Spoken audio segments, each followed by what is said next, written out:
Ladies and gentlemen, welcome in once again to the dungeon of the Doctors of Doom, where we have a ton to talk about this week with regards to the NFL Draft Recap. I'm your host, Alex the Shark Sparks, and joining me as always, my co-host and partner in crime, Mitch Samoa's Black, and our fearless producer who is here this week and is not purchasing a vehicle and will actually have him the entire time, at least when he has to bail because his wife won't let him stay. Give it up for Vinny Thin Man Santucci. And no, I have not been eating Girl Scout cookies. Why would you accuse me of that? Say hello to everyone out there in TV land, fellas. That was my wife whipping me on the timeline in the background. I don't know if you heard that.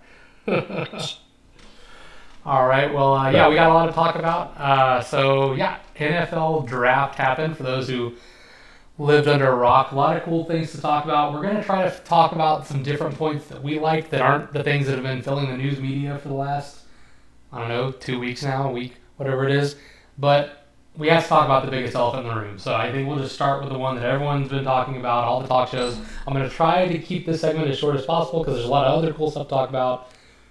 But the Shedeur slide. It's pretty important, though. It is important. Everyone's been talking about the Shedeur slide. For those who don't know, I don't know why you're listening to a sports podcast about football, to be honest with you. But if somehow you both enjoy our podcast and don't follow the NFL, which is, I imagine that Venn diagram has very little crossover.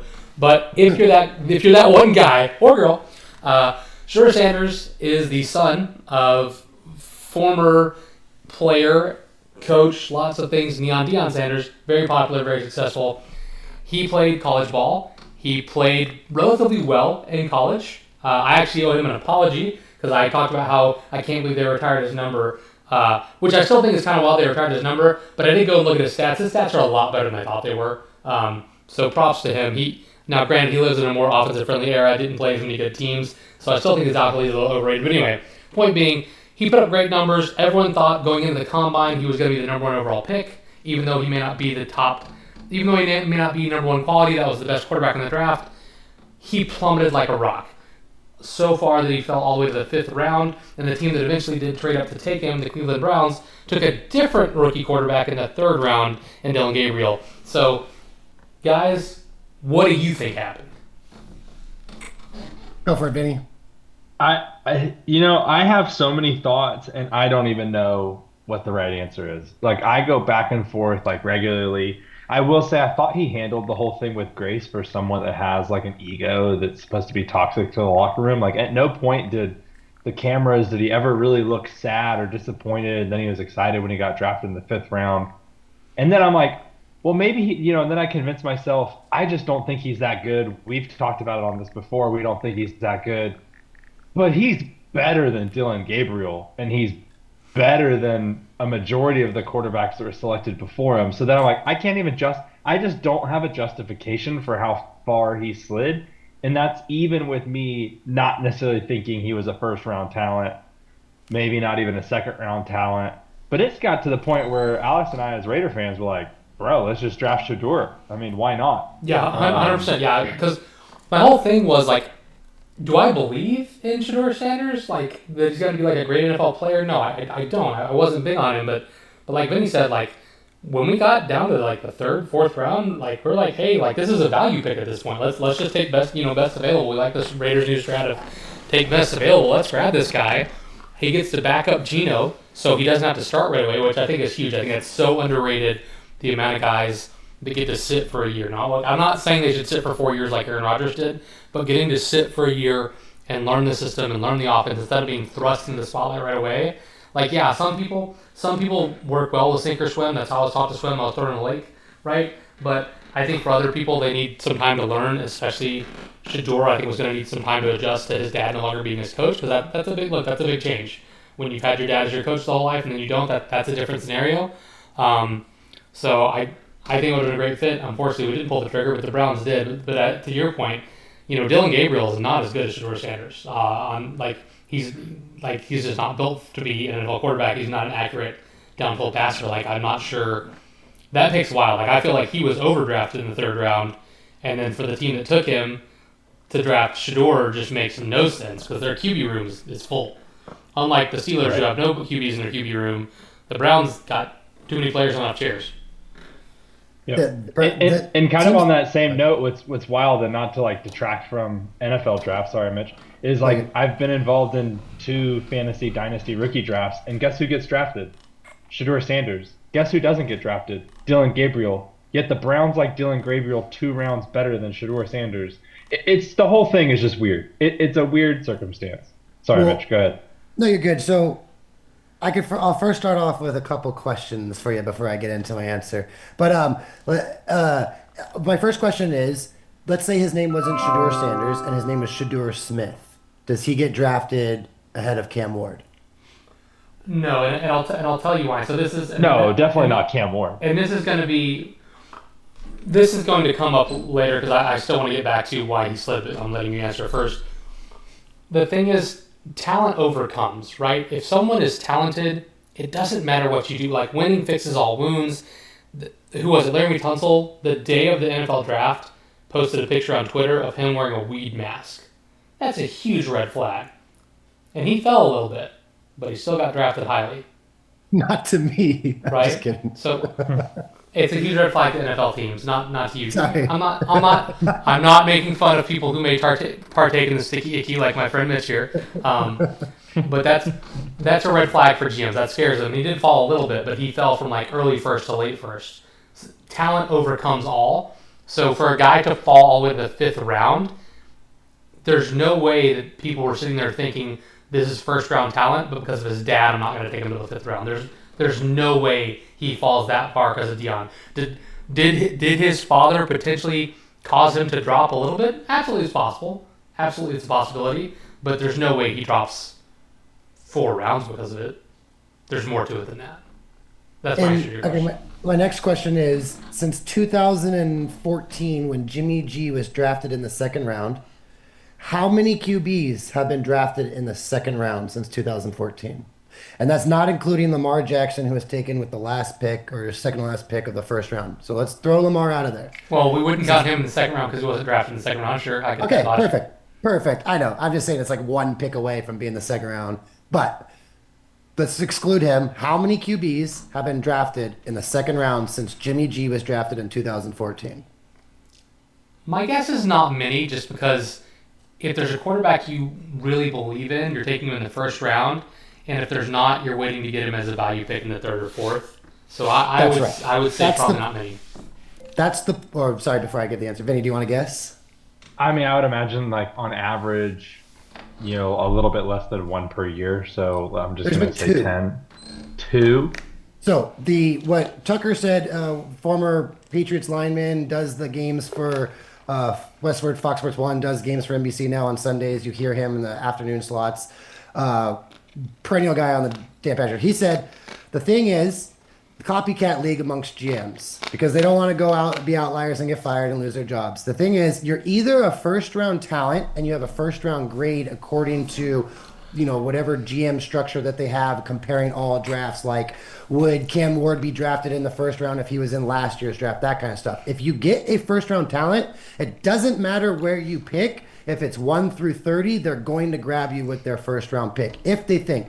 But if they don't give you a 1st round grade or a talent, the rounds 2 and 3 are too valuable for other players. So if they don't think you're an immediate starter, there is no such thing as rounds 1, 2, and 3. The only way 2 quarterbacks have dropped into the 2nd round in the last 3 years since 2014 is because they should have been a 1st round pick, but there was something that threw them off. So the 2 guys are Jalen Hurts, and the other one is Will Levis. So now you can go to Jackson Dart or whoever, who was a 1st round thing. Why did Jackson Dart fall? Well, there was reports that, hey, maybe he's not a 1st round grade because apparently he has these cadence problems, but then his talent brought him up there. That's why maybe he could have been a 1st round or maybe a 2nd round. So Jackson Dart could have, but apparently someone thought his talent grade alone was enough for the 1st round. So I don't even think it's really a slight to Shador for falling. It's just if you weren't given a 1st grade talent or whatever it's called that they have on their boards, you're not going till rounds 4 or 5 anyways. Now, combine that with apparently the reports now being released, and I don't care what Dabble and the Giants say because they're a joke of an organization. So let's go to all the other organizations. Apparently, Shador went into these interviews on his phone, literally saying to GMs, "How can you recruit me?" That's apparently what Shador was saying. So when you do that, a lot of these GMs and all of these owners are gonna be like, "We're just not gonna, we're just gonna take you off our board. It doesn't matter value pick. If you're not on our board, you're not going to get, it's not even discussed because you don't want to get fired over that stuff." And secondly, the teams like Aaron Rodgers going to the Packers and being backed up to Brett Favre, teams that already have an established QB, they didn't do enough research on Shador or do, fly out scouts or invite him for workout days or do any of this stuff or watching him for the last, 6 months and all that is because they thought he would have gone earlier. They didn't think he was going to be a fourth, fifth round pick, so they didn't do their work on it. And if he's still around in the fourth or fifth, and you've done no research on him, those teams will not touch you. It's like I'm not just because someone says this player's supposed to be here, and then it's the fourth round. He's not like if you've done no research on it, you're not going to take him. So there's a lot of teams that immediately took him off because of the interviews. Then a lot of teams didn't do research on him because he was a projected first round grade by he was projected as high as third overall. And then in the copycat league of if you're not a first round grade talent and you're going to come into my team and be a backup, regardless if you're a good backup who could potentially start whatever, you're not drafted in the second or third round. It's just the way it is. So I think this is all media driven. I really don't. I mean, maybe Shador for sure was hoping to be in the first round, but I don't. If you look at Shador's actions and behavior and stuff, I don't think he really. I think he knew if he didn't go in the first round, he's like, I'm going to be waiting for a bit. So it's very fascinating, and I've never seen someone drop like this. Like, I've never seen, because even the teams that have starters, if Shador was really that good, they would have just Aaron Rodgers him or Jordan loved him or whatever it is. Like, you just take a bat and make him sit for a day, or Patrick Mahomes him, where he had to sit a year behind Alex Smith. Like, I think it might be a little blown out of proportion. And also, I will end it on this long rant, is the way he's kind of handled it and the way his brother has handled it and the way Dion has handled it. If Shador does well in the NFL, every single person in that Browns office needs to be fired. Because they're all giving a personal statement to where they're like, because they're all on video cameras and they all like overly, yeah, look at our pick. Yeah, hug hands, slap hands, high five. And like everyone's going crazy or whatever. They picked Shador and they purposely made their body language to be non-existent. Like, okay, cool. Look, watch the GM draft the quarterback 2 rounds earlier, and they're all going crazy. A round and a half later, which is a better value for a draft pick, in my opinion, for Shador than the one before. And they're like, oh, yeah, whatever, okay, cool. And none of them even celebrate. All right, he's actually good. I'm going to jump in there, Mitch, because there's a few things you were talking about that I kind of want to touch on. For sure. So first, as far as like the whole no QBs going in the second round, well, there's a reason the NFL draft is televised over the course of 3 days. The first day is first round, the second day is rounds 2 and 3, and then the third day is the rest. The reason the first round and the second and third round are smaller increments that are filmed and televised and everyone's involved is because those are the guys you're expected to see on Sundays. Those are the guys that they think, hey, when we draft this player, you're going to be seeing them play on a regular basis. And so that's why, with quarterback being such a valuable position, it's the most important position on your roster. If someone is a quarterback who is expected to play on Sundays as a rookie, they're going in the first round. So that's why there's no quarterbacks going in the second, because if they're a rookie and they're expected to play, they're first rounders. To Vinny's point about the other drafts, like rookie drafts we've been in for dynasty leagues, yeah, we were in a dynasty league where Sanders was taken as the 5th quarterback off the board, I believe, in this rookie league. Yeah, he was taken as the 5th quarterback off the board, and Dylan Gabriel was not drafted. So yeah, they obviously feel one way or the other. Also, you called the NFL a copycat league. I think it's all about going on runs as well. It is about picking best available player, but also about getting the value. If you're an NFL GM, right, and you know that no one's going to take a quarterback in the second round, even if you need a quarterback, there's no reason for you to take him in the second round because you can wait till the third, right? Exactly. So it's just same with our drafts in fantasy football. Like you never want to be at the end of a run, right? You want to start the runs, you don't want to be at the end of the runs. And then lastly, as far as, saying people should fire the Browns, I don't know. I mean, the Browns eventually traded up and took him. If he works out, then they look great. I think if anything, if you're going to get the Browns crap for anything, it's going to be, why did you bother drafting Dylan Gabriel in the first place? Because that's the pick that's wild to me. Like, their QB room has too many people as it is. They already made one of the worst contracts in history with Deshaun Watson. But, like, now you're drafting 2 quarterbacks, so clearly you're ready to move on for Watson, which good, you should. But I just think, like, you can't take Gabriel in the 3rd and Sanders in the 5th. If Sanders works out, you look like an idiot because you wasted the pick on Gabriel. Because that's a 3rd-round pick that, again, could have been a guy playing on Sundays in any other position. Okay, right? Yeah. So I think on that note too, Alex, is because you said this earlier, like it would have been nice for Sanders to sit behind Geno Smith. Now Sanders gets to sit behind Kenny Pickett, like a 41-year-old Joe Flacco, who probably doesn't want to be there. He just wants a paycheck. Dylan Gabriel and Deshaun Watson. That is the most atrocious quarterback room. That's my point. Is why you should I've be ever seen. Vinny, that's my point. You are Andrew Berry, the GM of the Browns since 2019. 2019. You have 5 or 6 years, and your QB room right now is those 5 guys. If Shedeur Sanders starts over those 5 guys, and that was your reaction on camera in the office, and you drafted a QB round before, they all need to go. They all have to go. Those are your 5. Yeah. Give me 6 years to run a team, and I will have Joe Flacco and Deshaun. I will not be paying Deshaun Watson $46 million this upcoming year. Deshaun Watson will be paid by the Browns in the 2025 season, come September, $46 million. And those are your other quarterbacks. And then Shedeur, I'm just saying hypothetically, Shedeur has a good training camp, hypothetically. Shedeur gets the starting spot by like week 3 or 4, or even at the beginning of the season. Let's just say hypothetical. And he actually looks like a good QB. I would instantly fire everyone in my front office. Goodbye. Yeah. The whole thing. I mean, I will say I do not have an issue with selecting multiple quarterbacks and having these other signees. I think the quarterback in NFL is the most important position in all sports. I would not have a problem if there was a team who just needed a quarterback and it was a deep quarterback year, and you had the number 1 overall pick, that you take one at 101, 201, 301, 401, 50, and you just hope one of them sticks. Because honestly, if you don't have a quarterback, you turn into the Browns. You turn into what the Raiders have been in for years. You turn into the Bears, to the Giants, to the Jets. What is the only thing those teams all have in common? They haven't had a quarterback. They have really poor front office don't management. mind I think the is the answer to your question, because 2 years ago the Browns were in the playoffs with Joe Flacco. Yes, you need a quarterback to win, but there are ways to win with that quarterback. It's rare, but it is doable. The issue with all those organizations is they have a terrible front office, and so that's why it's worth pointing out the front office of the Browns decided to effectively waste it. If you think Sanders is better than Gabriel, then you shouldn't have taken Gabriel in the first place.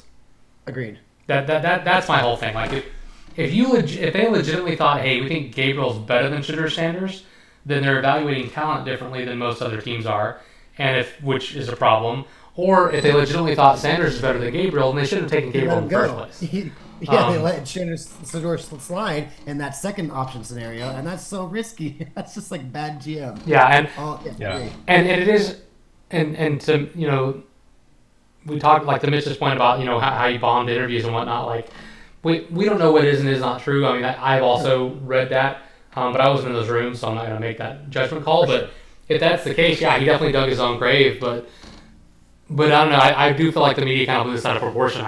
I almost wonder if this was a manufactured story, and this is a little conspiracy theory, so people can please keep in mind I'm not like 100% serious when I say this, but like just so that they would have something to talk about. Because going in, all the talk is about how there's a weak draft class, which they only say that because it's weak at the quarterback position. Like honestly, when people talk about the draft class, this is like the only position they really talk about. But they talk about how this weak draft class, and if they needed to make a story, needed to keep you interested, like most people aren't going to watch day 3, but with Sanders still on the board, they're going to watch day 3.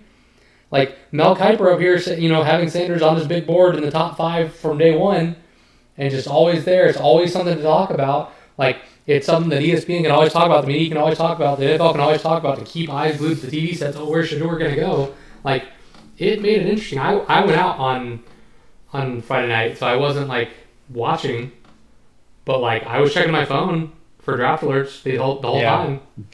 Yeah, I mean, yeah, it's a huge storyline for day 3. I completely agree. It's a little conspiracy theory, yes, but I do not rule anything out at any point anymore. I agree. I agree, Alex, and what you're saying, because like I didn't want to say conspiracy theory because I didn't want my syntax and diction to be crucified or whatever. But I said media driven, so I was kind of saying the same thing with you. Yeah, I was picking up on what you had said. That's why I was like expanding on that. All right. No, for sure. I don't want to beat the dead horse as it is. So can we move off of Shador and move on to other things? Yeah, I just have one more thing to say on that, and it will help us move on to other things. As you said earlier, that you think this is an incompetent front office, and I don't know what they're doing, especially because you took Dylan Gabriel in the 3rd, and if this doesn't work out, blah, blah, blah. I think with the dice theme that the Browns rolled a nat 20 and had a chance to draft Travis Hunter at pick 2, and for some reason egregiously decided to trade that. So I just think this was an epically bad draft, despite the fact that they got Shador in the 5th round. But so I think their woes started at pick 2 when they traded that pick. When they could have had Ashton my mock. They had so many. The world is their oyster at pick 2, and I'm not sitting here saying that they didn't get good value for it. But to trade back and miss out on the number 1 player in the draft, in my opinion, is crazy. Because Cam Ward was just a quarterback. It was just a quarterback needy pick. After that, you've had all year to decide what you wanted to do at 2, and they're like, let's trade back. Is crazy to me. Real quick, I just have a question that we could put on record. Last year, it was Caleb Williams, Jaden Daniels, Drake May as the top 3, and then it went Michael Penix at 8, J.J. McCarthy at 10, and there's one more, I forget who was in that draft. Brock Bowers at 13. Woo! Bo Nix at 12. Thank you, Bo Nix at 12. So besides Brock Bowers, he's not a QB. So Bo Nix at 12, J.J. McCarthy, Drake May, Jaden Daniels, Caleb Williams. Where does what's his name? The number 1 pick, Cameron Ward. Where does Cameron Ward fit amongst that draft class? I think he's right there around McCarthy, Bo Nix. Obviously, you got to take Bo Nix and Daniels out of it. They're both successful. They had winning football teams. So you take them out of it. If Cameron Ward went in that draft, where would he be gone? Sorry, did I say it wrong? If he would have went in last year instead of this year, would he have gone 1 overall ahead of Caleb? No, I think he's at best 4. At best 4 in that class. Yeah, I think he definitely goes above JJ and Bo. I don't think there's a world where he goes above Caleb or Jaden or Drake. So what about Penix? And even Penix, I'm not sure if everybody saw him ranked higher than JJ or Bo. So I have a hard time. I think it's at best he's 4, possibly all the way down to 6. Also, context matters, right? So like Cam Ward was not considered to be the number 1 overall pick until after the combine, where he killed it. And when I say that, I'm not talking about just like how he performed at the combine physically. I'm talking about like his interviews and everything, meeting with GMs, like the team meetings and things. So, I don't remember enough about what people were saying about people out of the combine last year. But that's Cam Ward elevated his stock at the combine, whereas Sanders dropped his. So like I can't really put that in context with last year's because I don't know how NFL GMs would have viewed these guys before or after combine. I can only go based on how they actually played in college, Just for context, 6 QBs went in the first 12 picks. That's 50% of the QBs in the first 12 picks were QBs. There was 6 QBs taken in 144 picks in this year's draft. That's a massive difference. Yeah, just not a good quarterback year, and massive crazy difference. Last year might be one of the greatest quarterback years of all time. We might, not all time, but up there in one of the draft classes. Because if you go back to like 82 or whatever with the Marino class and all that. But like, I'm just saying it's hard without hindsight. I get it. But like 6 in the 144 picks, and he goes in the 5th round, and 6 went in the top 12 last year. It's just so crazy. I know. Also think about this. Imagine being the Panthers 2 years ago. They trade basically their entire future for Bryce Young, and then the next year, your draft is Caleb Williams, Drake May, Jaden Daniels, Bo Nix, Michael Penix, JJ McCarthy. 1 year later, man, so boned. Yep. All right, back to 2025. All right, so So besides the Sanders slide, because we had to talk about that, let's move on. What other things stood out to you in this draft? Are there any picks or trades or anything that stood out to you, either because you think it was like great value, or because you think it happened to be a great landing spot for the player, or just something that piques your interest? So for example, so for mine is, I talked about, not on the podcast, I talked to Vinny about this.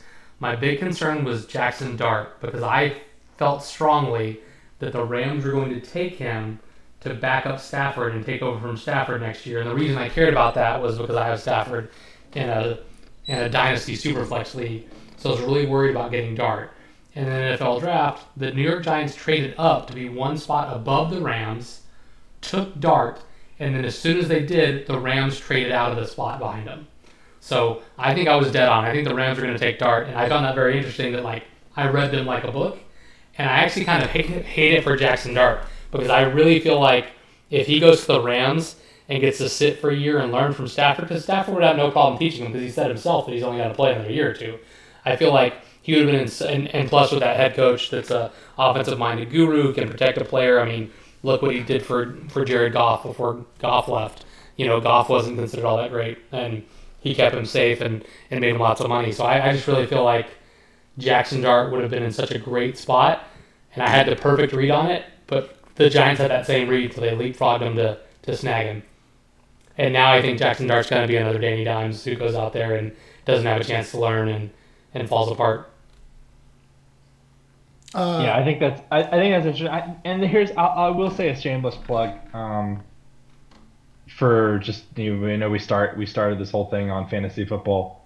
I will say the best decision I've ever made is doing a dynasty fantasy football league, because it gets you so interested in these rookies, and it has increased the enjoyable aspect of fantasy. I now think I have too much rookie bias, but I mean, Alex, would you have ever thought about Jackson Dart if you weren't in this league? You know what I mean? And his potential and his landing spot. And so it has made the NFL draft a lot more enjoyable as well, because you get this opportunity to know more about these offensive players.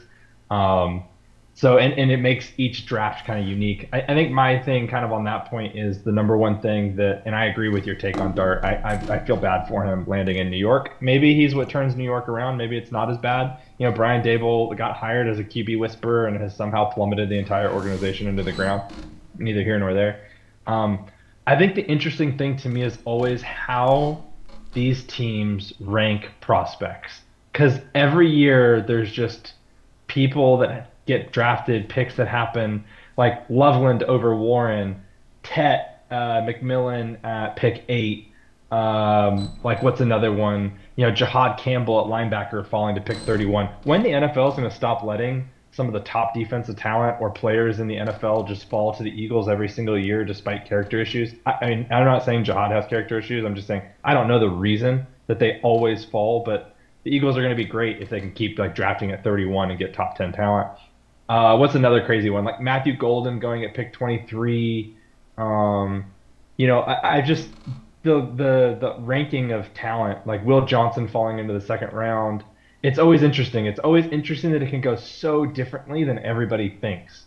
Quinshawn Judkins over Travion Henderson. Even if it's little things like that. Jaden Hickens at pick 34. The way that the NFL values certain players will never not be mind blowing to me. And I'm no expert on it. It's just so fascinating that we could be so wrong.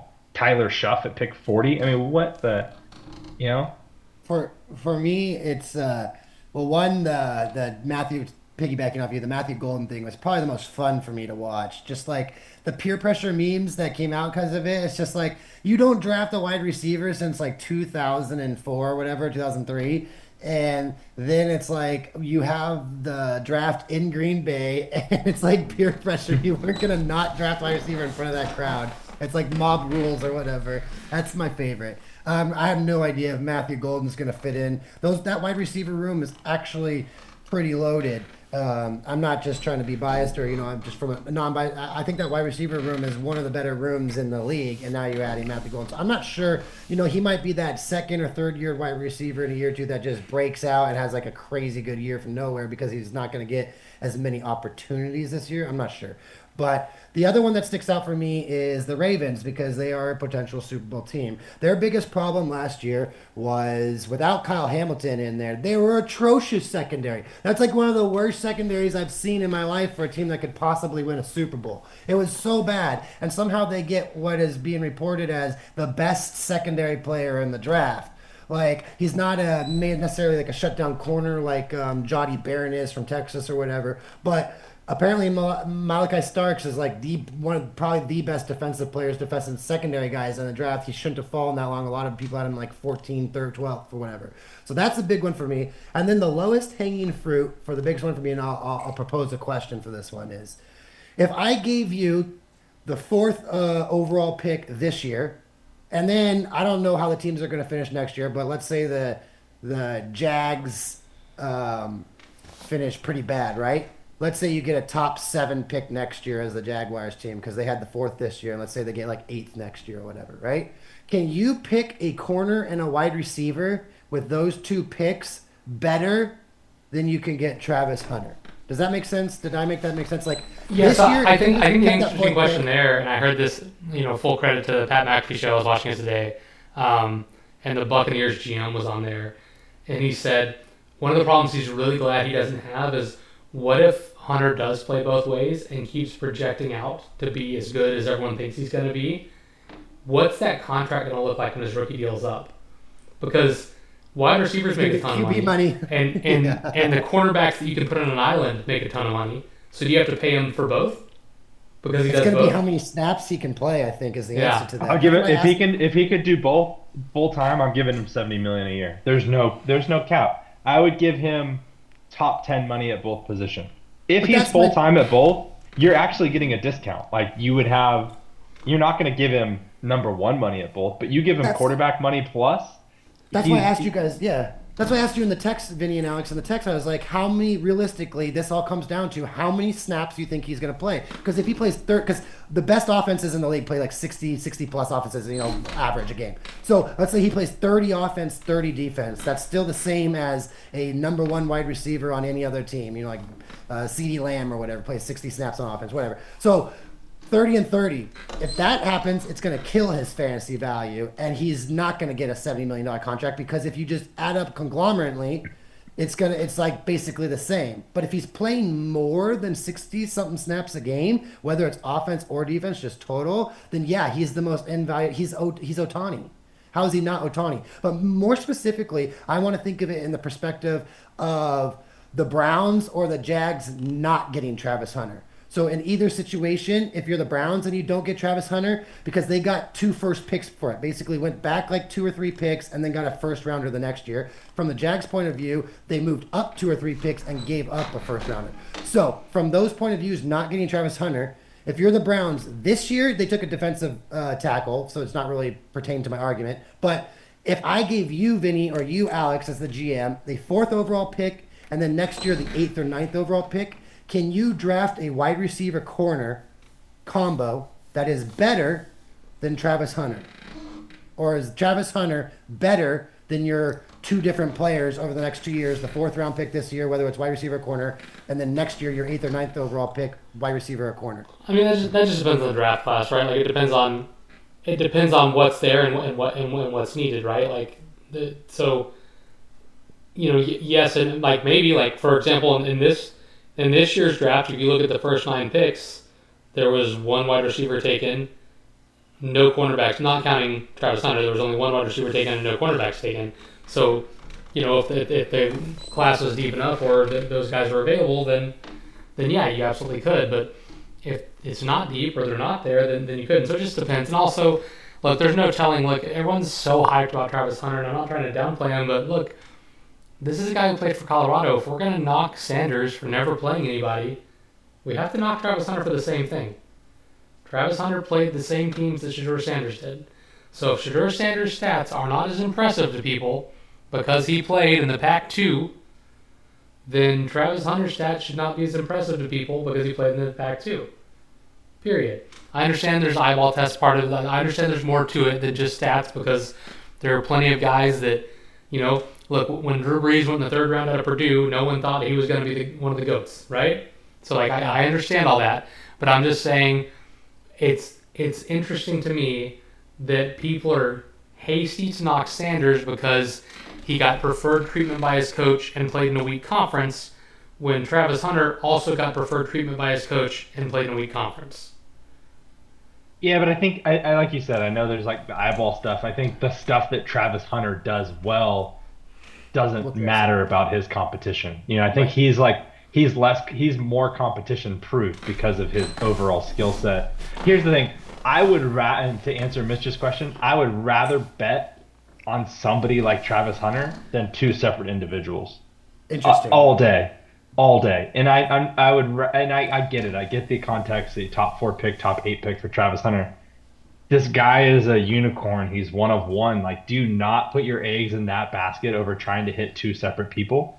And also, if he hits on either one, it's still a good pick, right? That's the thing that I think people are forgetting. Like, if you get a Pro Bowl caliber wide receiver or a Pro Bowl caliber cornerback, then that's a good first round draft pick. You know what I mean? Yeah. You're happy with that pick? I would rather. But my point is, you gave up 2 picks for it. So the flip side is what I've been trying to debate since Thursday, Friday, since I read this article, and I seriously haven't figured an answer for myself. Is like that you're losing out on 60 snaps of a player. Because if I use a first round pick this year on a wide receiver and a first round pick on a corner next year, I get 120 snaps a game between 2 first round picks. If Travis Hunter can't play offense and defense both sides, you're getting 60 snaps of one player for 2 first round picks. Does that make sense? Did I say that correctly? No, yeah. I mean, that completely makes sense. I guess it's just in a league where you can't fail. Again, I would bet on guys like Travis Hunter all day long. Like, he's come out as probably one of the best athletes. For sure, I agree. And the generation. Also, I would say that the team need plays into it because, like, when you look at the wide receiver core for the Jaguars, it's non-existent. Like, they have Brian Thomas, right, who played great as a rookie last year.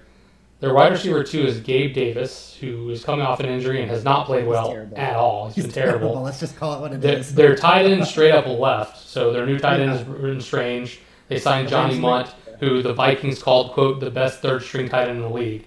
And, like, that's a guy who might be their starter. Like, they don't – and Travis Etienne last year forgot how to play football, and Tank Bigsby has spondylitis. So, like, I just feel like the Jaguars offensively don't have weapons, so they needed a weapon, right? And so I think if they felt that he was the best wide receiver in the draft class, which most people did, then you want to make sure you go get that guy, because if not, you're in trouble because you got nothing offensively. For reference, just really quick, 2022. I know you have to take one quarterback one year and one wide receiver the next year. You have to. It's not in the same year, but I'm just for reference, the same year. The first cornerback taken in first wide receiver taken in 22 is Drake London and Derek Singletary, Jr. Derek Stingley Jr. 3rd and 8th overall. 2023, it was Devin Weatherspoon at 5th. And then the first wide receiver was, oh my gosh, all the way down at 22, Jackson Smith and Jigba. So then 2024. Well, first of all, JSN is good, but also you can't look at just 1 year, because, like, the benefit of doing it over 2 years is you can take the best available. Like, if 1 year there's a weak wide receiver class but a good cornerback class, you can take the good cornerback, you know what I mean, and then take the wide receiver next year. That's what I'm saying. It's not fair, but I'm just doing each year the first corner and the first wide receiver. So if you did one or the other. And then 2024, last year, it was Marvin Harrison at 4. And then it was the first corner was, where is he? Quinyon Mitchell. So it's like, is he Marvin Harrison Jr. and Quinyon Mitchell? Or if you want to alternate years, is he Marvin Harrison and the year before you say you took a corner was Devin Weatherspoon. So is he Devin Weatherspoon and Marvin Harrison? Is he worth 2 of those players? That's what I'm saying. Is because if you have Devin Weatherspoon and Marvin Harrison, you get 120 snaps a game. 60 from Weatherspoon, 60 from Marvin Harrison. If Hunter's only playing 60 snaps, I'm very worried. But if he plays both sides a lot more than we think he's going to, he's Shohei Ohtani, and he should be the number 1 pick in any draft. So it's really hard. I would also double down on the fact that the Jags do not play in the strongest division. There's not a good team in that division. They've got the Titans, the Colts, themselves, and the Texans. I'm just saying, like, the Texans did not look good last year. And the Jaguars won that division 2 years ago. So maybe we're not talking about 2 top 10 picks. Maybe we're talking about they traded the 5th pick this year and the 20th pick next year. 25th? Yeah. Sure. So we're assuming the Jags actually win division and become a playoff team.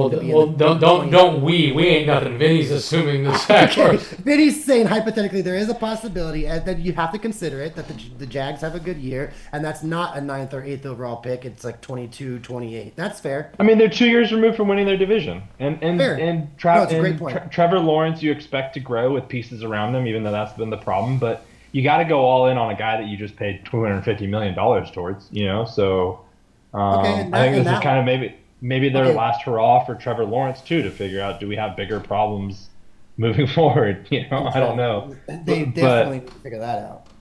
But yeah. But that's a great point, Vinny. And I guess I didn't really put much weight on that. If I guess I didn't, in my mind, I wasn't really thinking that the Jags could jump up to a 25th overall pick, a top 8 team in the league, go to the playoffs. So you're right. No, that's a fantastic point. I have a good segue after not segue, but different talking point. But if you haven't watched the Jags GM talking about Travis Hunter and why they drafted him and why they traded up for him, it's worth it. Summary just being is like the whole point of football is pushing boundaries and showing what humans can do and what better person than Travis Hunter. It made me want to play for this guy. He's like a 34-year-old GM. Just worth. I don't think we have time to obviously put it up, but just worth the watch. It's just to me he just basically says that Travis Hunter embodies what football is meant to be, and I'm like, yeah, it's impossible to disagree with. So even kind of better on that front. But one thing, and this is a super homer thing, Alex, is at the end of the day, the Raiders moved back 20 picks in the second round in exchange for that draft. They picked up an extra 3rd round pick and Geno Smith, because they traded Geno for a 3rd. By moving back 20 spots in the second, they got 2 thirds. So they ended up by moving back 21 spots, they got Jack Beck and Geno Smith. I think that's a steal. Yeah, they're all about drafting the best available player right now. I think that's great. I just think the Raiders have done an excellent job. I think they've got a lot of holes. They're not a good team. They've got issues. But Ashton Jeanty, Brock Bowers, I don't think Tom Brady had anything Jack to do Beck. With draft decisions. I think he's a minority owner who's not really involved in the team. I heard they asked him personally to be part of the scouting team. They've asked him personally as part of ownership, will you help run the draft process? And I'll make the same counterpoint. Tell me again about all the great draft picks the New England Patriots made during the Brady Belichick tenure. I'll wait. I have one question for you, homers. If I had to, don't look it up, if I had to tell you the over-under on DraftKings betting, the over-under for Ashton Jeanty's rushing yards and coming up in this season, where would you place it at? 300, 500, 700, 900, 1100, 1300? Which one? 900. I was gonna say 950. So I guess I'll pick 900. Yeah, I'll say 900. It's exactly right. It's like 950. Yeah. I think it's 950 and a half. We have no O-line, right? That's not his fault. But here's the thing. Last year, and Vinny was against me on this, I was so stoked when we went Bowers. Bowers has worked out great. Look, 2 years ago, out of nowhere, the Raiders had a good defense. If somehow we find a way to play good defense, and now we've added a running back, and now we've added a quarterback, and we've got a good tight end, don't look now, but we might suck just a little bit less. Not going to say we're going to be good, and we sure as shit ain't winning our division, but we might suck a little bit less. You guys are in a terribly hard division. Oh my gosh. That is, the Broncos look phenomenal. The Chiefs and the Chargers look phenomenal as well. The Broncos and Chargers look like 2 upcoming real contenders. That's a tough division. Yeah, it's pretty brutal. The big thing is the Raiders are never going to have they're going to get one home game a year, the Mexico game, and that's the only home game we're going to get for the rest of the time they're in Vegas. So. Yeah. If they play in Mexico City every year, we're good. Fair. But no, it was a good draft. It's funny that everybody says it's a weak class. Yeah, it's like weak because of quarterback, but I'm like, I don't know. I thought there was a lot of really good talent on offense, on defense, like to the point where like when people were going in the second round, I'm like, oh dang, these guys are solid. Like these are phenomenal football players going in the second round. Well, so let's talk about that then. Let's move on to the next topic here. And this is a question that one of you guys proposed in our chat before the show. Who do you think? Which of these rookies do you think has the ability to be the most fantasy relevant player next year? Not long term. We're going to do both questions. We're going to do long term and next year. So we're going to start with this year. And just the 2025 season. Which of these rookies? So obviously, this is the question we're all waiting for. Which of these rookies do you think will have the most immediate fantasy impact? Because we talked about Travis Hunter, but if he plays both sides of the ball, he may not be as high. I will say, and Vinny, I've talked about this. Sleeper has decided that in IDP leagues, and that's individual defensive player leagues where you start defensive players, he will get points for both roles regardless of which one you start him in. So if you are on Sleeper in an IDP league, take Travis Hunter as your cornerback, and you're going to love life because you're going to get wide receiver points for your corner, which is just absolute garbage. Like that's a horrible decision making on their part. This is the question that everyone's waiting for. This is the part of the podcast that Matt is sitting on the BART and going to work and fast forwards to hear the answers. For me personally, there's a couple that are really, I don't even know if I want to say, but just say them. I think we're all gonna think it. You finally get to put it out loud. Okay, well, I'm just gonna say there's some obvious ones. I'm gonna say a bunch of them, and then I don't know if I want to, because like I tell Vinny every year, and I tell Alex the guys, and like if there's someone that I'm really high on, I just don't say anything about him. I don't say anything negative, and I don't say anything positive because I don't want to influence someone right or the wrong way in their draft on that year. So I mean, you're operating under the assumption that he was going to listen to this podcast. I mean, that's true too. We did randomly have 36 views a couple episodes ago, which is shocking because for context, only 12 of us in the league, and I didn't watch the show because I'm on the show. So, and you're also operating under the assumption that like Matt needs your advice to win a Super Bowl in our league. You guys are all looking to steal my sleepers. Come on now, I'm just kidding. All right, so for me, there's a couple that are really fascinating, like the running back who the Chargers moved up to grab, the running back Amari and Hampton, yeah, the running back who the Broncos moved up to get, Harvey. Depending on whether or not the wide receiver from the Packers can break through that wide room, because there's. I like how Mitchell's just refusing to say names, so he's going to say position and team. Yeah, and then the wide receiver for maybe Carolina can seem to, I think, might have. Okay, Mitch, the game's more fun if you pick one or two guys. You're just naming everyone that got drafted, right? So I need you to pick. Oh, my bad. I need you to pick the one or two guys that you think we're gonna have the most fan. Maybe one like obvious pick and one more of a sleeper pick. All right, that's what I'm gonna do. You go ahead. How about this? Get no information out of me on the podcast. I'm going to go with the Travis Hunter and the QB that was drafted to the Saints. Those are my two answers. Oh my God. You're useless. The low-hanging fruit. You are useless. Oh my God. You're the worst. All right, well, objectively the worst. If you want me to give a serious answer, my serious answer is Omari and Hampton and RJ Harvey. Okay, so you're going two running backs. Okay, Hampton and Harvey. All right, sure. Just the way they were drafted, who they were drafted by, the offensive coordinators, that system that they're running. Like, I actually truly think those two guys have a chance to be mid-round fantasy value picks that could actually do well on championship fantasy roster teams. Yeah, I mean, look at what Eckler did as a Charger, and then followed by what Dobbins did as a Charger, and now neither of those guys are there, and Hampton's their starting running back. Like, why wouldn't he be that too? Yep. Yeah. I agree. All right, Vinny, what you got? Oh, man, this is hard. So I have a few, but I want to put conditions behind them. Okay, well, again, I think you name 7 players like Mitch, I'm going to get 7. No. I'm not going to name 7. I think Omari and Hampton there's no hiding that one. Like, he is going to be a running back for the Chargers. They did just sign Najee to a 1-year deal, and Najee's not necessarily like a 3-down guy, in my opinion. He's a great, but maybe they use him more in a Zeke role because he's a good pass blocker. I'm just saying, like, he's not like your typical scat back, like, Jahmyr Gibbs, who you think is like super fast. It'll be interesting to see how they use him. If Godwin takes a while to get back and get healthy, I think Igbuka is a steal. The dude is like a mini Godwin, but maybe even better.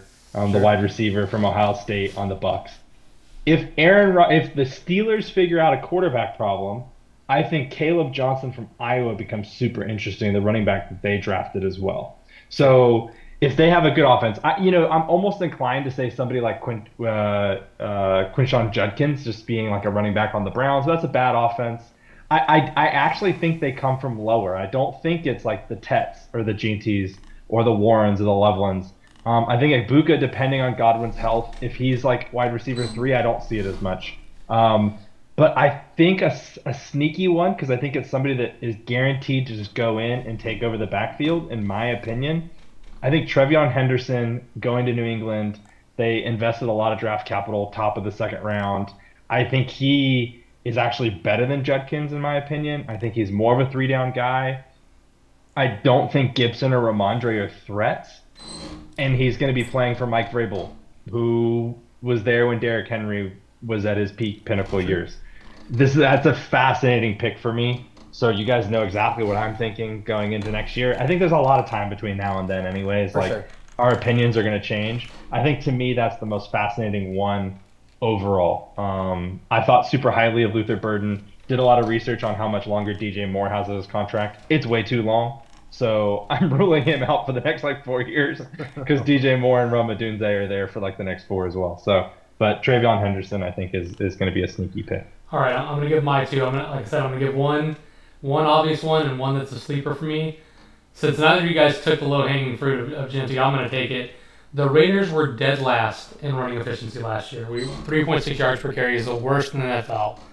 Well, we let our running backs go. We got nobody left, and then we took a top 6 pick on a running back. We're planning on feeding this guy the rock. Also, we drafted a wide receiver. We brought in a quarterback who's been to the Pro Bowl the last 2 seasons. We already have Jacoby Myers and Brock Bowers who are catching the ball well. So, I think the Raiders offensively are going to be able to open up the running game more than you would have thought before, in the past. Sure, in the past, yeah, you put them in there, bad O-line, they're going to stack the box. I don't think they're going to be able to stack the box against us anymore, especially given the wheels on Geno. They're going to have somebody spy him. So I think that it opens up for Genty to have fantasy impact. And at the end of the day, even if he's not great, the fact of the matter is this is a guy who's going to get the ball 20 times a game, and I'm all about volume. If you have the ball 20 times a game, it only takes one big run. How many games have we seen, and not that I'm comparing him to Henry because I'm not, but how many games have we seen where King Henry in the first half has 14 carries for 30 yards? And then when the game ends, he's got 30 carries for $150 because he just wears the defense down and he eventually breaks one. If you give the guy the rock enough times, he's going to make something happen, and I think that's what's going to happen here. So that's the obvious one. The less obvious one, the one that I think is my sleeper pick, and I'm going to reveal it to you guys on the podcast, was taken in the 7th round. The 7th round. 7th round. My sleeper. Scabo. No. Quarterback, Quinn Ewers for the Miami Dolphins. That's a good one. The Miami Dolphins quarterback room currently consists of Tua Tagovailoa and Zach. The guy from the Jets who keeps getting benched is terrible. I forget his name. Zach That's Wilson. what it is. Zach Wilson. Thank you. Ewers is going to become the number 2 QB. That's a given. He is one Tua injury away from being the starting quarterback for the Miami Dolphins, who are known for having an explosive, high-powered offense with quality at wide receiver and running back and tight end. He is one Tua injury away. He might be the starting quarterback right now, actually. A Tua injury is like betting on the house to win in Vegas. It's going to happen. I hate it. I don't want players to get injured. I have nothing against Tua as a person. He did well for me the 1 year that I took him because I believed in him that year. He's not going to stay healthy. He's going to go down. When he does, Ewers is going to take over. He's going to be at the helm of a high-powered offense with an offensive-minded coach. And because he's not going to have to start right away because Tua's not going to get hurt till week 6, he's going to be given that little extra time to learn. And this is a guy who just won the College Football National Championship, right? He fell, I think, further than maybe people thought he might fall, but he ended up landing in a really good spot. So I think that Quinn Ewers is a sleeper at the most fantasy relevance next season. Tua gets a concussion, popping his ears or putting his helmet on. So I think that's fantastic Couple take. comments on both your guys' take for real quick. Let me amuse me real quick. One, Alex talking about Tua's injury, and he's the only one who drafted him in the fantasy year that he's healthy and has a great year. That's rich. Second, and I had that read on going into that year too. I was the guy who was ready for the stack from the the start. only year he's going to be healthy in his career is the year Alex takes him late. I'm a talent evaluator, Mitch. That's what I do. The Gentry pick is interesting because Geno Smith would pass the ball the most out of anyone last year. I know it's different system, different coordinator, different team, all the above. But I feel like Geno Smith can carry an offense that produces running back value regardless. So that's a very it's not even necessarily low hanging fruit. I think it's actually like really like a realistic good pick. For Vinny, when I apologize for almost interrupting you, Vinny, but the thing is, like, when you go back and look at the Chargers running back room last year, Dobbins is a terrible pass blocker. He's terrible. Najee is just being brought in because of his ability to pass block.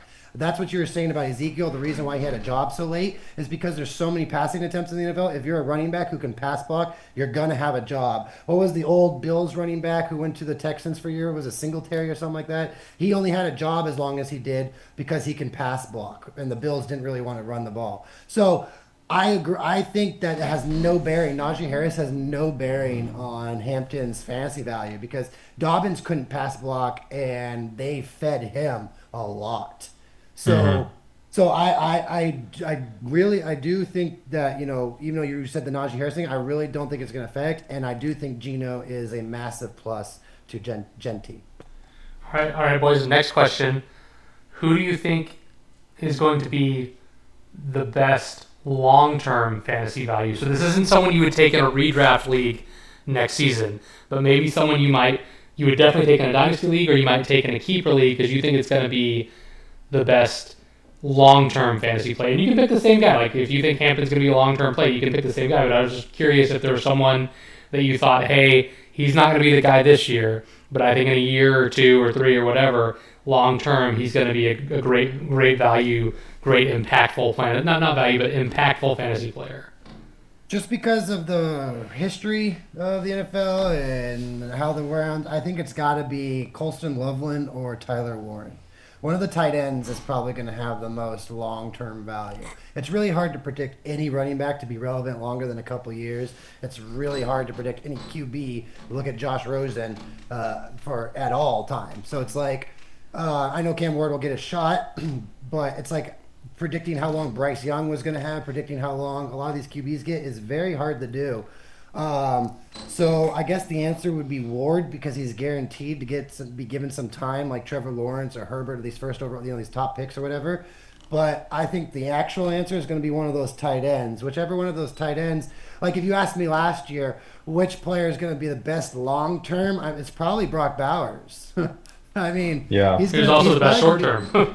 Yeah, he's also the best short term. You're right. That's a great point. So I don't know. This is a great question. Long term, this is so hard. So much changes in the NFL week to week, let alone if I'm going to have to now look in the future 3-4 years. I can't do that. So if I have to, I'm going to pick probably Loveland or Warren. All right. I think that's a fantastic take. It's really hard for me. I'm a big if Travis Hunter is a full-time wide receiver, I think he's one of the best we've seen. Yeah, I think he's like Jamar Chase, JJ, Justin Jefferson territory potential. So it's like it's possible to see that being his trajectory, but I don't know how they're going to use him. So it's like I think this is a really tough question. I do agree that I don't think it's a running back. I think there's good running backs in this class, but I don't necessarily think that's the baskets that you put yourself in. For sure. If I was trying to be more objective from like a talent standpoint and somebody that you just kind of have to have faith in, I'm going to say Luther Burden from the Bears. I think he was one of the top wide receiver prospects in this class and fell in the second round. I think they took him for a reason. They took him at pick 39 after taking Rome Odunze at pick 15 last year. And they did that for a reason. Or no, even was it higher? Did they take Rome higher than that? I can't remember where Rome was drafted. I don't know what Ben Johnson's thinking with DJ Moore and Loveland and Odunze and Komet, but He's thinking he's desperate pick. to try to make Caleb Williams not look like he just sucks out loud. For sure. Yeah, so I think it's an interesting pick, and then I do think there's like a string of some late running backs who could have some long-term values as well, depending on how things shake out. I think there's just a really good running back class. Just the answer. I think you said 9, and Roma Dunze was 9. I can't, but whatever. All good. I said 15, but yeah. it was then after I said it out loud, I was like, I think it was higher than that. I think he was closer to Neighbors than I thought. Yeah, it makes me wonder, like, taking also another wide receiver that early is like, I told you guys a month ago or 2 months ago when Ben Johnson went to the Bears that this is going to be one of the hardest teams I'm having to evaluate for what fantasy production is going to be, where to draft their value. And I told you I'm probably just going to pass on anyone named Bears after my DJ Moore stint last year. It's like, how can you trust what wide receivers are going to get what? Like, Ben Johnson schematically schemed for, what's his name, the Amon St. Brown. Like purposely gave him rushing attempts and short passes.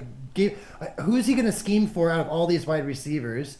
And is it going to be the same person, or is he just going to rotate it? The Bears are going to be the toughest for me. Like, adding that round 2 wide receiver, when I saw that too, I was just like, oh man, this makes the Bears even harder to understand fantasy wise. So no, that's great. That's a great point. All right. So for my pick then, someone Vinny's already mentioned, but I think it's going to be more of a long-term play, and that's Emeka Egbuka. The Bucs are a team who are stacked offensively and still said, you know what, as good as we are offensively, we're still going to take a wide receiver in the first 20 picks of the first round. This is a team that's got Mike Evans, who's an absolute baller, Chris Godwin, who's having the best season of his career before he got hurt last year, Kate Otten, who is popping off, Baker, who's been, quite frankly, the best offensive passing quarterback in football for the last 2 years. And then obviously Bucky Irving, who, lit it up last year after the previous year Rashad White lit it up. So their offense is clicking, and this is with a defensive-minded coach, by the way.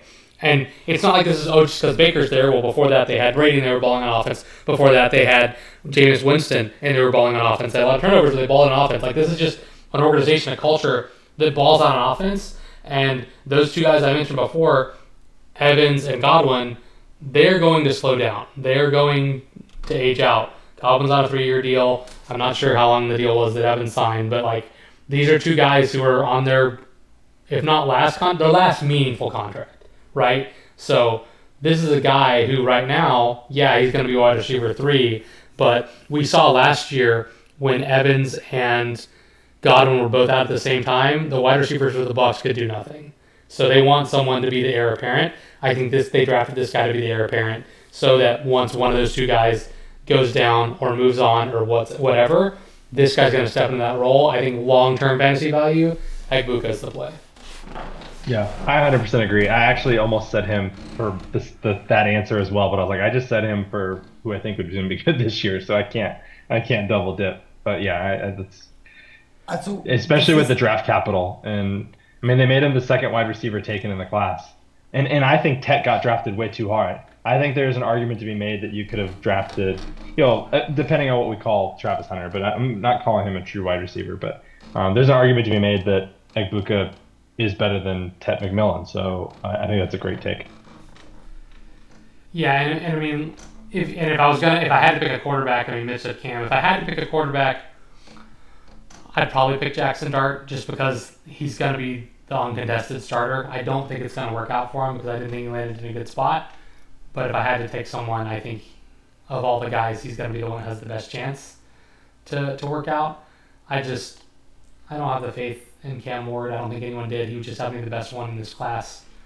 Obviously, Sanders is in a terrible situation. So even if you believed in his ability, which I don't, but even if you did, his situation is just so bad that I don't see it working out. Seattle drafted Milroe, which Milroe was super medium in college. And they just signed a quarterback to a $100 million deal. That's not a surprise of the draft, by the way. What's the deal with I was the just Seahawks? about to say that, Alex. I was literally, my next statement was, we've spent a lot of time talking about Darnold. How interesting is the Jalen Milroe pick? So for context, Darnold, 3-year, $100 million deal. Geno Smith, who was a Pro Bowler for them the last 2 years, they let go, 3-year, $100 million deal. So these two guys are getting paid the same amount of money. So they just decided, hey, let's go with the guy we don't know instead of the guy we do. Makes no sense. Then, as curious as we were on that decision, now they've gone and drafted a rookie quarterback with a high enough pick. It's like, what is happening? Like, I don't understand what they're thinking. Because, like, if you didn't believe in Sam Darnold, why didn't you just pay to keep Geno, a guy who already knows your system and can already do it, and then draft Jalen? That would have made a lot more sense. I'm not But trying to interrupt you, Alex, but I'm pretty sure Geno said he was going to sign for anyone but the Seahawks. So I think the Seahawks wanted Geno, but Geno said I'm out. yeah, I'm pretty sure. but money talks, man. People say that all the time, but money talks. You know what I mean? That's true. So, because I imagine there's not a ton of teams that would do what the Raiders did and give Geno a bunch of money. Because at the end of the day, he's still a guy that, he's Geno Smith. The name, as well as he's played the last 2 years, it's not a name you hear and think, oh yeah, that's a great quarterback. No, he's played great last 2 years. I'm not knocking him for that. I'm happy the Raiders have him compared to what we had last year. But I also remember how he was as a Jet, and that's not fair to him because the Jets are terrible. But look, it is what it is, right? I don't think there were a lot of teams out there champing at the bit to pay Geno Smith $100 million over 3 years. So I feel like if they made that offer, he might have changed his tune. Maybe, yeah. Also for fun, Ty Felton, who I projected to be drafted by the Raiders, went all the way to the third round to the Minnesota Vikings. So that was close. He did. Another potential quarterback, Riley Leonard, drafted by the Colts. I mean, we all know that the Colts starting quarterback is not going to keep his job, right? So eventually, Anthony Richardson will yield to Riley at some point. I have one comment and then one question, and then you can wrap it up whenever you want with whatever. But going back to the Bucks pick with Emeka Egbuka, I probably said that wrong. But how much is that based on predicting or anticipating an injury between Godwin and Evans? Because Godwin is 29 and Evans is 30, 31. A lot of those elite wide receivers play at least to 32, 33. They start dropping off then. If Evans can be productive, I'm not saying what he was at 26, 27, 28, but let's just say he's still better than, majority of the receivers in the NFL. They put Kate Otten and the other guy in the tight. They use their tight ends a lot in that system. There's not really room for 3 wide receivers. So this might be like based off injury, or do you think Emeka could actually beat out an older Evans?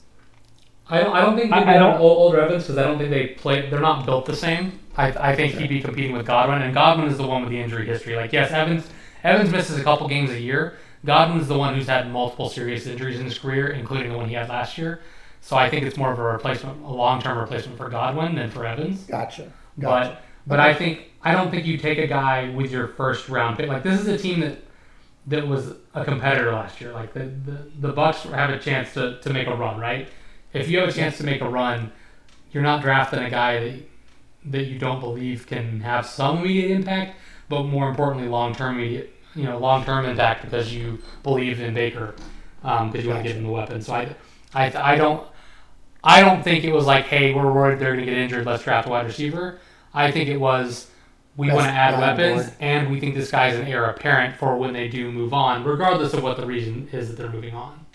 Gotcha. All right, that makes sense. I agree, and I think it's just hard to project Godwin coming back and being, the same guy. He came back 2 years ago. 2 years ago, he had a grotesque injury that kept him out, and then last year he was like probably the best fantasy wide receiver. No joke. Like I get that, but like two serious injuries at 31. I think at some point in time you turn into Cooper Kupp. And no offense to Cooper catching strays over here, but Kupp's just like, what did I do here, bro?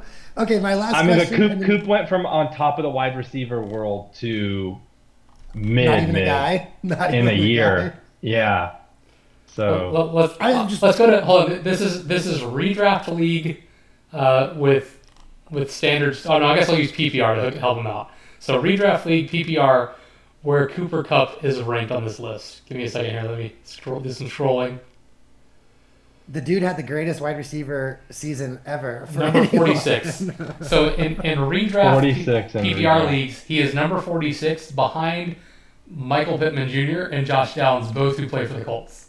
Oh, that's crazy. Wow, brutal. Here's my last question, and I don't know if this is going to take up too much time, but we don't have to make it long. It's long been said that Rodgers was waiting for after the draft to sign. He wants to see the team shape up. He's obviously not going to do what he did last year and have these off-season issues where he shows up late to camp. He's going to be there basically. It's almost May, so he's going to sign in a team in the next month and a half. That's pretty much given. He's said it. What team? You can give it a one-word answer or whatever, two-word answer, or you can give an explanation. Predict right now where you think Rodgers is signing. I mean, it has to be the Steelers, right? Yeah. It just. I just don't like who else would sign him at this point. If I were 15 teams in the NFL, I would sign him, but I'm biased. So you're very biased, but also given any team that signs an Aaron Rodgers, like he's not going to sign anywhere that he's not going to be the starter. So he's only going to go somewhere he gets to be the starter. And I don't think any teams are going to want to pay him to be a backup anyway, because that's a big distraction. That's a problem in the locker room. So when you look at the teams, what teams right now realistically need a starter and would be willing to go with an old veteran as opposed to the young player that they've drafted either this year or previous year to try to see what they have, or the guy they currently have on the roster? Like, I think that's a pretty short list of teams that are currently sitting there saying, like, we don't have either a young QB we want to try out or an established QB that we want to continue to carry the mantle for us. Like who? Why is it guaranteed that Cam Ward's day one starter over Rodgers? It's. I don't think it would be, but the problem with that is like the last thing. So like when you take a quarterback number one overall, he is expected to play and expected to start. If you after drafting him, it'd be one thing if you did it before drafting him, but after drafting him, you then go and sign a veteran like Rodgers. That sends a pretty big negative signal. Like even if you're not meaning to be negative, the optics of it are really bad. The optics say, hey, we don't believe in this guy, so we're signing a veteran. And that could be really bad for young players developing morale. Like, if you had signed Rodgers before the draft and then taken him, like, hey, maybe he'll compete in camp, and if he doesn't, it's okay. He didn't beat Aaron Rodgers. Aaron Rodgers, a Hall of Famer. No big deal. But if you draft him, this is our guy. This is our franchise. But we're still going to go sign somebody else to start this year. That's just it's a huge morale blow. It sends the absolute wrong message to the player, to your fans, to the team. You just can't do that. Yeah, I have, and I think it's already been ruled out. But if there's two sleeper teams that I could imagine it being within the realm of possibility, I don't think there's anything in Cleveland that is better than Aaron Rodgers. And if you just drafted two rookie quarterbacks, I would just say, well, we shouldn't have signed Flacco. We shouldn't have traded for Pickett. Put Aaron Rodgers in the QB room with the two rookies. And then on the flip side of that, because here's the thing is I think that there's a couple teams out there that think they're really close. And I think the Steelers are one of them. I don't think the Browns are as far off as people think. They went to the playoffs. They have a great defense. And the third team, who I'm not sure if they've been mentioned at all in this, is the Indianapolis Colts. I think that would be an interesting landing spot because you could argue that they're a Minnesota Vikings type turnaround away. They're just the right quarterback in place. They've got great wide receivers. They just drafted Warren. They have Jonathan Taylor. They have a pretty good defense. I think there's an argument to be made there too. Yeah, I think so. So to your point, Vinny, a couple things with the Cleveland situation. They went to the playoffs with Joe Flacco as their QB. They never should let him walk. They should have kept him, and now they brought him back. I think you've got so many quarterbacks now, and I just don't think rookies are going to benefit from learning Aaron Rodgers. Aaron Rodgers is a Looney Tune, man. That guy's got a screw loose, all right? He's very strange. He's an odd duck. He doesn't get along with people. I don't see how that's going to be a benefit to your young players having him there, and I don't think he wants to be a mentor to young players. So I don't see that as being as good of a fit. I do think the Colts situation would be great. I think he would love to take that situation. It's a great situation for him personally. And I do think he might elevate their team, but then the Colts are admitting, hey, we're giving up on Anthony Richardson, which is fine, they should, but I don't know that they're willing to do that because they invested a high pick and all this money into him. Well, I also want to point out that people just assume that Aaron Rodgers is going to come in and make your team better. Like, tell me again what he did for the Jets last year. 2 years ago, I hurt right away. That doesn't count. The Jets had one of the best defenses in the league the first half of the season. They had a guy who was great at running back. Like, yeah, Mitch and I were both kind of low on him, and he wasn't maybe as good as he was hyped up to be, but he was still a very solid play. Their wide receiving core was amazing, and they were terrible. So, like, but my answer who to do you that blame? is Cousins. My answer to that is Cousins. It's not Rodgers. It's the injury that they're coming back from. Rodgers came back, and Cousins probably came back a little bit too early than they should have, but they did it because of their age and how much time they have left on their careers. They probably came back a little bit too early. Let's pretend Rodgers doesn't even come back last year, doesn't force the week 1 through 6 where he plays so terrible. But by week 8, 9, 10, 11, I started seeing glimpses of the old Rodgers. I think it's the same with Cousins. They both came back a little too early with that knee injury, Achilles injury and knee injury or whatever, all the way up to their knee because apparently whatever. So what if he is actually healthy this year? That is a big what if. But like you're saying on the Indianapolis Colts, that means they're giving up on Richardson. If he goes to the Vikings, that doesn't mean they're giving up on McCarthy. I disagree. But the reason I bring up this question now is because it's finally being leaked by sources willing to confirm it that the reason why Purdy's talk has taken so long is they might not want to give him the $45+ million contract. They realistically only have maybe one more year to run it back with their talent. They just paid Kittles ahead of Purdy, which doesn't make any sense. You would pay Purdy first and then it trickles down. That's the way all NFL teams work. I think it's being leaked now that the reason why it's the Rodgers situation isn't making sense is because Rodgers is trying to go to San Fran. Interesting. Heard it here first, people. Because you know me and I know my Rodgers and I follow him, you know, like one of my favorite athletes of all time. He's up there with, you know, Ginobili and Thierry Henry and all those guys. So if it's being finally confirmed now that there has been talks between the two, that's might be why Rodgers hasn't picked a team yet because he's waiting. Do the Niners want to get Purdy at 35 a year to 40, maybe less? If they have to pay him 50 plus, like let's say Purdy's, we don't know. Let's say Purdy's trying to get a Trevor Lawrence, Justin Herbert, Tua Tagovailoa contract that's $55 million on Dak Prescott. What if the Niners go, nah, we only have really one more year to run it back anyways. Bring in Rodgers. It makes so much sense, and no one was thinking about it before. No, I think that only makes sense in your head. I think Purdy has been too good for their team to like, and he's young to risk letting him go. I don't see that happening. At 55 though, we're not learning from the mistakes made in the last 3 years of paying these QBs $55 million. Is Purdy better than Trevor Lawrence? I mean, A, yes, he is, but here's the thing: if you do the Rodgers play, like, yeah, okay, that's a play for this year. But Purdy's a long-term play. If you let Purdy walk and you bring in Rodgers, then Alex, yeah. and let's say you win, like let's say your plan works. You let Purdy go, you bring in Rodgers, and you make a run. I'm not saying they will. You make it to the NFC title game, right? Well, now you have a terrible draft pick, and you have no quarterback.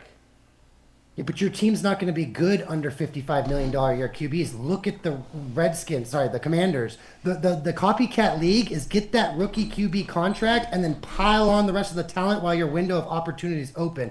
Once you have to go out and pay that QB, your window of opportunity for a championship is gone. Once the Tuas, the Trevors, and the Herberts and all of them get their 55 plus, that window is gone. Once Russell Wilson got his, at the time it was like 42, 43 or whatever, the Seahawks were no longer good anymore. Bye-bye Legion of Boom, bye-bye half that secondary. That's the copycat league, is you need a QB under 25 million, then you can spread out that extra 25 million to the rest of your team, and that makes you a championship caliber team. Mahomes is paid the 16th or 17th highest paid QB in the league. Yes, he gets a lot of other endorsements, but he does that specifically to keep the team good.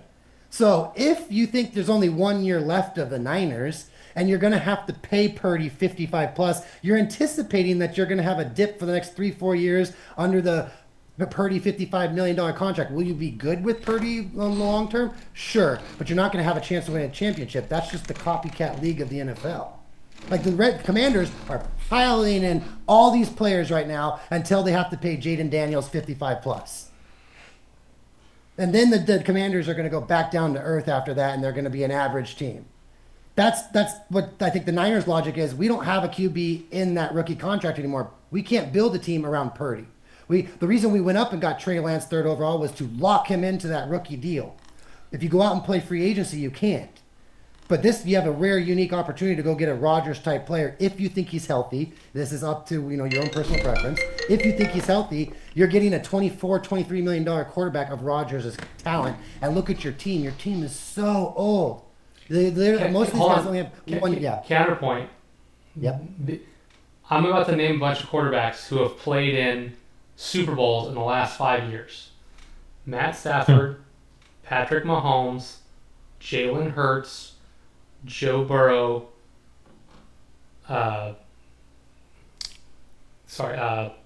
Brock Purdy is one of them, and Baker Mayfield. Or not Baker Mayfield, excuse me. Tom Brady was the quarterback at the time. Do you know what all those names have in common? They all made $40 million or more on average per season, except for Brock Purdy, who's the guy who's trying to get in the conversation. So I disagree with your premise. Like, yes, franchises that don't have an elite quarterback at that money do better with quarterbacks on the rookie deals. I absolutely agree with you on that. But Mahomes makes on average $45 million a year. Stafford on average $40 million a year. Who else did I mention? Joe Burrow on average $55 million a year. Jalen Hurts on average $51 million a year. These guys are making tons and tons of money at the quarterback position, and that's only the guys who played in Super Bowls. I'm also leaving off the list other high-quality quarterbacks like Josh Allen, Lamar Jackson, who also make bank, right? So, and yes, I admittedly left off some trash can fires like Deshaun Watson and Kyler Murray, but that's neither here nor there. And Trevor Lawrence and Jordan Love. But anyway, point being, I get what you're saying, Mitch. I just don't think that's realistic. Like, how good do you think? I know, I agree, but how it's like if you go to like teams like the Cardinals, when they had Murray's rookie contract, they were good. Now under Murray's big contract, they can't be good. Like, look at the Texans; they're piling on right now too. Once they have to pay, what's his name, Stroud, then I feel like it's. Yeah, I mean, Jalen Hurts, the reason why the Eagles were so good these last years is because he was operating on a rookie contract. Like, I don't know. I agree. I get what you're saying. There are some that work, but then for the ones that don't work, you've got Dak, Tua. You've got a bunch of these guys up there that are just not worth 55. So the question originally comes down to, again, is what is Purdy asking for? If Purdy is asking for next man up, Dak Prescott was next man up, and he got 55. So if you're next man up, he might be realistically, we don't know, asking for $55 to $60 million. Because a lot of people would agree Dak doesn't deserve to be the highest paid QB in the league. He's next man up. Purdy is currently right now. Yeah, but my argument is the difference is Dak didn't take his team to a Super Bowl. Brock Purdy has. Now, he didn't. I'm not saying Brock Purdy led in the Super Bowl, but I'm saying like the Cowboys haven't won a playoff game in 20 years, right? But like, so that's different.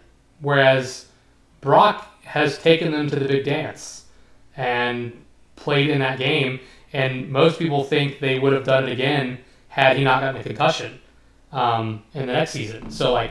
This is a guy who's had a couple of good seasons and, put them in a good position to win. He's also a lot younger, and like age matters in the NFL. I mean, it just does, right? Dak's 32. What's Brock Purdy right now? Brock is 25 or something. 26, I want to say. Yeah, I forget. Or 25. So. I agree with you saying. I think also it comes down to what if you're Shanahan and he just had to give up offensive play calling duties to a younger understudy who has no experience calling offensive plays in the league. What if it really is behind closed doors? Shanahan's been told, hey, it was a good run. You're like, eventually all coaches get fired. What if he's being substituted out? We don't know all the stuff's going on. If Shanahan's job is locked in or not, we're not sure. But if I were Shanahan and my job was on the line, I could either long-term sign Purdy when I'm not going to be here in a year or two, or I can try and win it with the roster that I've built over the last 4 years and just bring in Rodgers and try and do it. You've been so close. But that implies. I think you also operate under the assumption that Rodgers is better than Purdy. Yeah, I just don't know if I can buy into that. I think that's the flaw. The flaw in your argument, Mitch, that you can't see because you're biased is you were assuming that Rodgers is better than Purdy, and I don't think at this point in his career he is. Maybe 5-6 years ago, sure, but right now, I don't know that Rodgers is a better player than Brock Purdy. Okay. Yeah, That's rough. We're 2 full seasons removed from like Rodgers actually being decent. You know? I mean, technically, but yeah, that one's an Achilles tear. One, I get it. I get it. that But put like, Kobe out of a career, that Achilles tear. Cousins never Okay, but recovered. basketball. Okay, okay, basketball that's players fair. use Also, their you're Achilles a playing lot this more than point quarterback. too, Let's though. let's That's not true. That's let's true. not But try I'm to saying compare a lot that. of guys get Achilles If tear. people, I'm as anti Kobe Bryant as they come, and I'm going to have to defend Kobe Bryant here. Come on, man. Okay, well, dude, forget sometimes I said people Kobe just hit a Bryant. cliff though. Like sometimes that cliff just happens. Like there's no reason for. I mean, Todd Gurley was hurt, but like, you know, superstars It's sometimes just fall off the face of the There's a earth. so reason is that the running difference. backs Okay, don't so go is past Purdy 30, right? Like, is Purdy there's how many running $30 backs have been great at 29 and bad at 30? Like that's just a cliff for them. Sure, Like, I agree, Yeah, but but at is this Purdy point in $30 time, though, million when are they going to more? put? Where are they investing that money this year? They're not. They invest it next year. You You gotta know? you agreed, but look from Shanahan's perspective. He can go make anybody a QB. He can go get Then a they sixth should have done round it pick. already. They should have No, done but he it did it with 3 months Purdy. ago. But he did it with Purdy. right, He did it with Purdy. but under your scenario where he only has a year left because they're shuffling him out the door, he would rather work with the guy that he's already got to where he needs him to be as opposed to having to start from scratch because he's not going to be there long term and teach someone his system and how he wants things to go. Sure.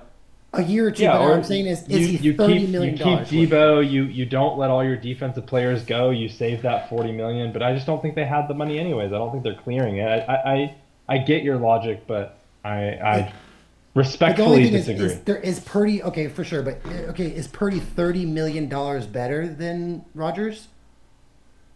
Because Next Rodgers is year? 22. Rodgers next year, yeah. Rodgers is 22 to 25, and Purdy's going to sign 50 plus. Yeah, but then what do they do next year when they sign? You just go out let and get you another let Purdy some- because you're Shanahan and you found Purdy already. Purdy doesn't get drafted to the 49ers. He's not making $55 million this year. If Purdy gets drafted to the Jacksonville Jaguars or the New York Giants, Purdy is out of the league. Yeah. No, I don't think your argument is wrong by any means. It makes It's just sense. biased. It's just It's extremely biased.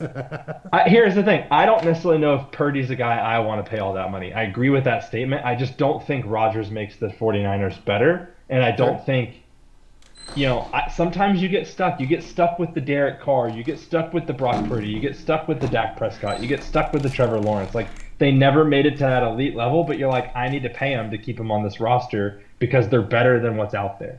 For you sure. know? They make you competitive even though they're not that great. Like you know what I mean? Like there's plenty of NFL rosters that they're paying guys 30, 40, 50 million a year at quarterback just because it solves their temporary problem, but it doesn't necessarily mean that like it doesn't solve their long-term problem. If anything, it kind of hurts it because they're just trying not to be ass for the next, 4 years also. They're trying not to be the Giants, the Jets, the, Raiders for the last couple of years. Cool. Yeah, Hey, I mean, I'm telling you this now, is a yeah, guy Rodgers- Rogers is like, so this is not counting 2 years ago when he didn't play, right? His last two Yeah. full seasons as a starter, where he played all 17 games, he threw for 3,900 yards and 3,700 yards. That's it. Brock Purdy this year threw for 38 something, the year before for 42. So it's basically the same thing, and you're going to pay the guy $30 million more. Well, no, 42 is higher. Okay, and I mean, and this basically- year his team was decimated by injuries. He's thrown in his worst years. In his worst years, he threw 12 interceptions and 11. Before that is 4, 5, 4, 2, 6, 7, 8, 5. So let's say Right, he but his can- worst years are his last 2 years. That's the problem. Sure. Mitch. So you know what the ceiling or the floor, whatever the word is, you know what you're getting out of Roger. You don't know what you're getting necessarily out of Purdy. It should Sure be the you same do. Like thing. you can't just discount Purdy's last 3 years either. Like that's not how it works. But then You you can't switch it, say put you Purdy can't on the say Jets last- you can't say hey, let's evaluate Rodgers except for the last 2 seasons, and also let's evaluate Purdy except we're not going to give him credit for his last 2 Sure, seasons. but I guess what I'm trying to say is you can't really make that fair comparison when if you put Purdy on the Jets the last 2 years, what would Purdy's stats be? That's my point. Sorry.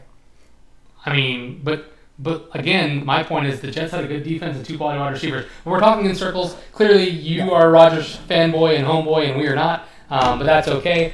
Any final thoughts? Oh, I have one more final thought about age. I read this stat today. Thought it was interesting. So the person with the most receiving yards over the age of 40, Jerry Rice, over 2,000 receiving yards after the age of 40. Who is in second on that list? I don't know any 40-year-old receivers. I'm going to go with Torrey Holt.